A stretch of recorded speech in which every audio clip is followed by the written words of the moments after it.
Munange kubuzako nnyo gwe ali ku Gemina TV weebale kubeera nga olaba Gemina TV naye nga jjukira nti no mbeera ntandikiddewo naye nga akatambi k'entandisi nako ke kumwana muwala wali munnange eyakula naawula nadda wali mu kati neyoogoma fiiga bitya wali wonawona munnange gwe alaba Gemina TV. Kakati mwana muwala ono ayina engeri gy'atabuddemu mwana munezi Weasel Manizo byabadde wali munnange ate ku jam season wali ewa Eddie Kenzo bwe kiti bwe kyatambudde naye bannange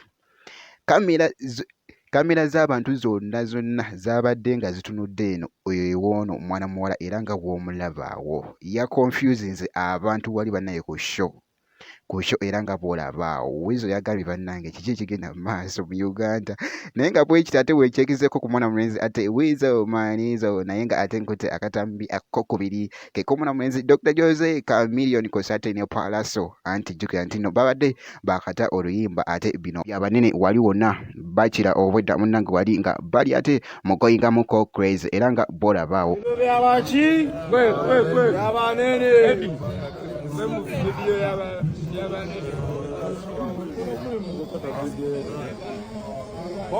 kakati nno akatambi kano kwongedde munnange ati okutambulira ddala ate ku mikutu egy'enjawulo aka mwana mwezi ono Palaso Kosate ne Dr. Jose Chameleone. Ngenda kuwa akatambi kano kuva bwe katandise paka ate bwe kakomekereza olabe ate ku Mayanja family kiri kitya wali wonna.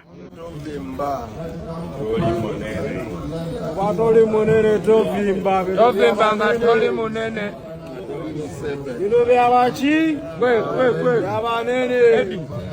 mu video y'abanene bombo claro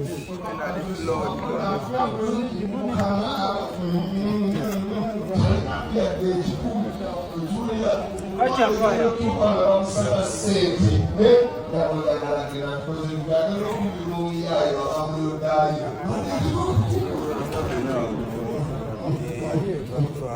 no le omukazi omulungi gwayonye emiyuko